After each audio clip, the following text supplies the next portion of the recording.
This is Kate Swoboda, creator of YourCourageousLife.com, director of the Courageous Living Coach certification at TeamCLCC.com, and author of the book, The Courage Habit, which is available at booksellers and at Amazon. The Your Courageous Life podcast is all about going after what you want and creating and living a more courageous, emotionally resilient life. Might drop a couple of F-bombs, so maybe don't listen with your kids in the backseat of the car. And here we go with today's episode. Hello, everybody. It's Kate Swoboda. Hi. Love getting emails from people responding to episodes and people leaving ratings in iTunes and comments that are really lovely and wonderful. And I just want to give a little shout out to those of you who have recently left a rating or a comment and just say thank you and I appreciate you, because every single time someone rates and leaves comments, that helps other people to find this podcast. And that's ultimately what we want, right? We want people to get whatever help they are seeking. And today's topic is definitely going to fall into that. Today's topic is on how to regulate emotions.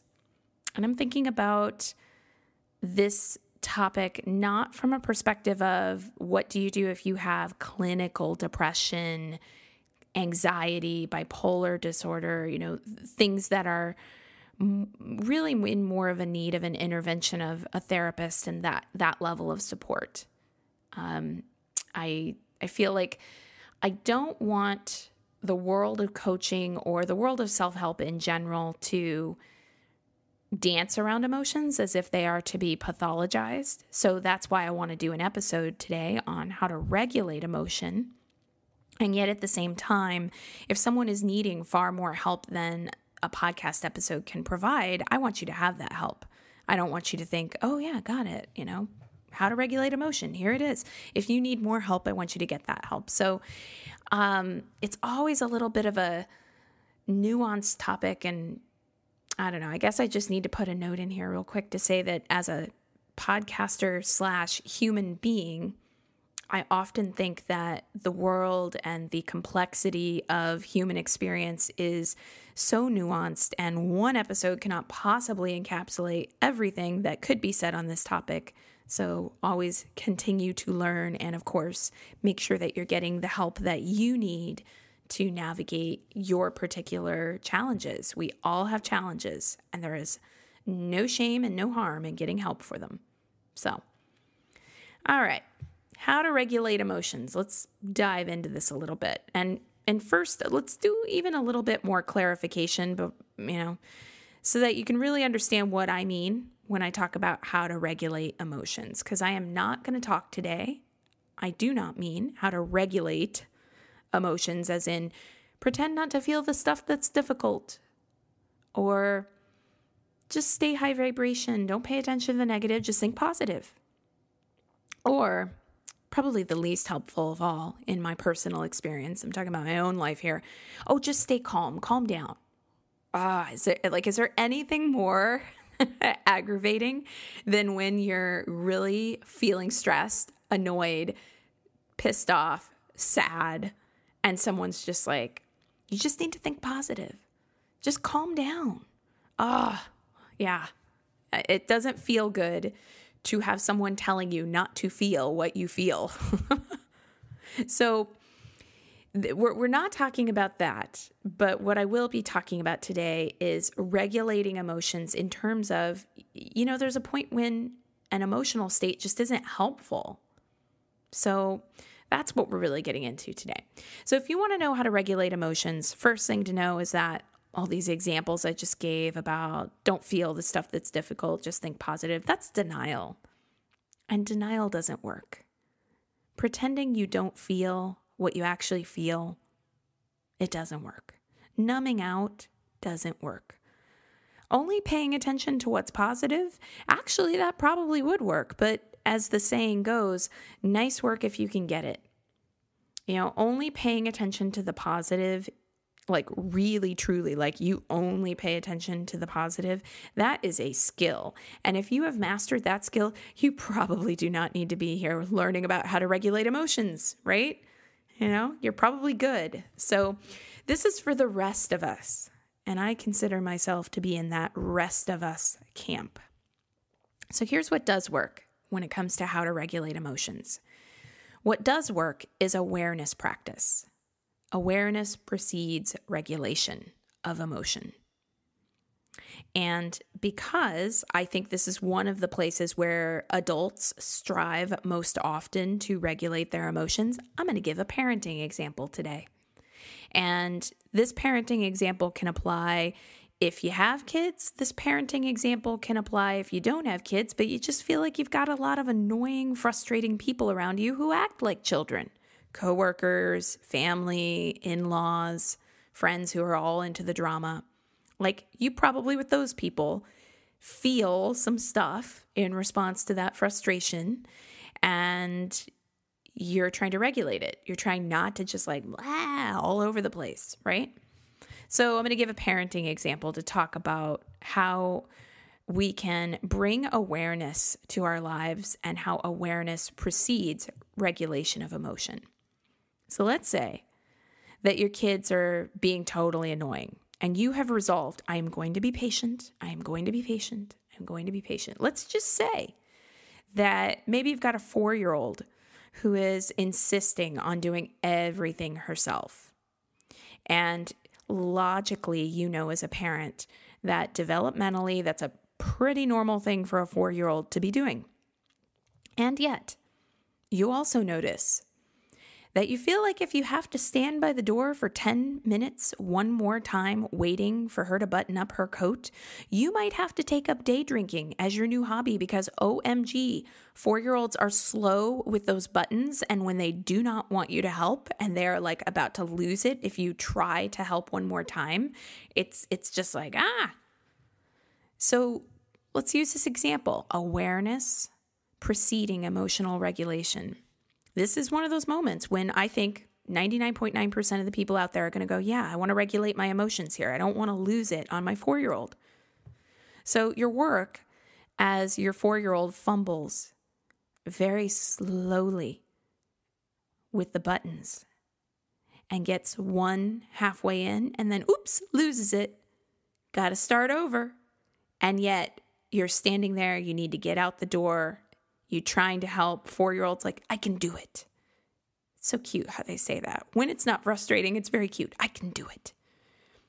Your work as you wait is awareness. So you slow down and listen in to what's happening for you. That's your portal into awareness. Slowing down will require taking a few deep breaths. I also call this in my book, The Courage Habit, accessing the body. So you slow down, you take a deep breath in, out, and you notice, what do you feel? Slow down and listen to the thoughts. And the thoughts are probably saying something like, oh, this is taking forever. We need to go. We're going to be late. Ep56, when is she going to be done? Oh, it's my fault. I should have gotten us started earlier. Of course I should have, but I didn't. And now we need to go. It always takes forever. Why won't she just let me do the damn buttons for her? We need to go. We're going to be late. Like that's probably what the thoughts sound like. And when you're aware of what you feel, I'm feeling rushed, I'm feeling stressed, I'm feeling agitated, feeling angry, and what the internal dialogue is, that's all the words, you've got enough information to start regulating. So now's the part where I talk about something pretty cool, neuroscience. I love reading a geeky academic article or, just really diving into neuroscience. Neuroscience, it's in The Courage Habit, but I tried to make it very practical and pragmatic. Neuroscience is the study of how the brain works. So it's the study of how the brain works both reductively in terms of reducing down to just this one part of the brain. Here's what it's in charge of. This one other part of the brain. Here's what it is in charge of, as well as how all those parts coordinate with one another and how that then impacts the ways that we think or behave or feel. Neuroscience has shown that most people think, behave, and feel in patterns. We learn how to think, behave, and feel based on first what we see modeled around us, like the family or society that we grew up in. And then it solidifies based on how we react to what we see modeled around us. Now, some people see dysfunction modeled for them when they're growing up, and they decide that is not going to be me. And they end up living lives that are completely opposite to what they saw modeled. So they saw something modeled for them, and they had a reaction to that. That's not going to be me. So for instance, someone who grew up in a household where people were angry and yelled a lot might end up deciding as a reaction to what they saw modeled, I am not going to get angry. I am not going to yell a lot. Other people, in reaction to what they see modeled, end up taking on those behaviors themselves. They grow up to become angry and yellers. And of course, this does not have to be your destiny, if that is you. However you were raised or whatever you've experienced in the past, like your life right here, right now, you're the one in charge of it. Who gets to say who you are going to be? You do. You do. So let's look at that because, talking about how to regulate emotion, this is an important thing because we so often respond or react based on how we feel. If it doesn't feel good, we go into X behavior. If it doesn't feel good, we go into Y behavior. We often respond more based on how we feel than what would be logical. So when someone takes on a pattern behavior consistently over time, it can rigidify. It becomes rigid, fixed into a habit. And once that has happened, to use this anger yelling thing as an example, to not react with anger feels strange, like something is amiss. The anger actually feels more comfortable and known. And that is because, let's go back to neuroscience, all the neural circuitry of the brain is accustomed to firing for anger, which means regulating that emotion will, at first, feel strange and discomforting.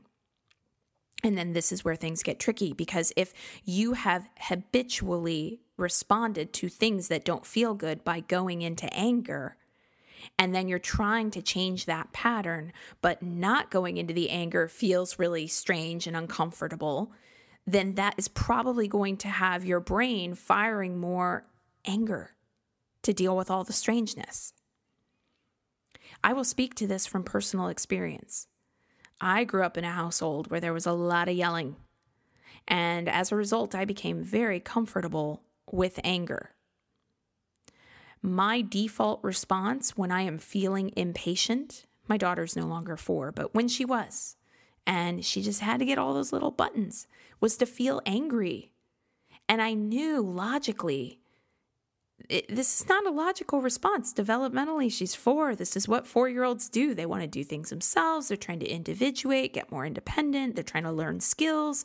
It's actually a good thing that she's trying to do these buttons herself, right? She's trying to grow. It's a good thing. And yet, when I was trying to get out the house and it's like, oh, this is going to be 10 minutes. Damn it. Like we're running late. I'd start going into the anger. And to not go into the anger at those moments felt weird. Even though logically I know that not going into the anger is better for my emotional health. It's better for my relationship with my daughter. It's better for on a cellular level. I know all that, but it was more comfortable to go into the anger. So this is why emotion regulation can be really helpful. And so in these sorts of moments, whatever your emotion is that you're trying to regulate, maybe it's like going into overwhelm, going into sadness, whatever that is, just understand that the neural circuitry of your brain knows what it knows and it likes what it's used to. And at first it's going to feel strange, which is why, let's come back here to awareness. Awareness of what you feel and what you're thinking is what you need in those moments. Let me break it down one more time, because I think this stuff, when it runs on autopilot, you hear it once and you're like, okay, yeah, I got it. Ish.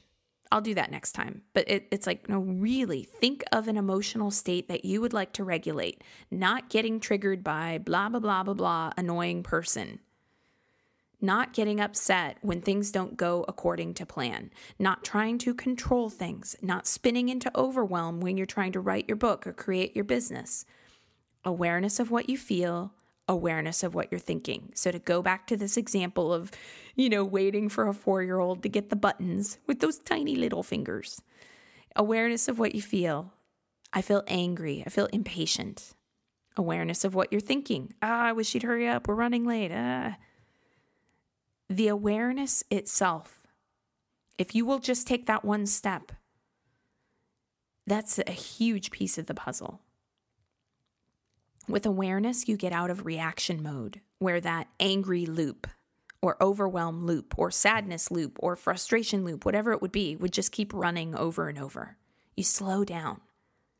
Clearer thinking can come back online. And then that puts you in a position to ask yourself, what do I want to do with what I think and feel? So let's say, you feel angry. You can relate to my example here about being patient with small kids. What do you want to do with that? You're feeling angry, frustrated. What do you want to do with that? Do you want to take more deep breaths? Do you want to just decide, look, this time I got to do the buttons myself? Do you want to skip the coat entirely?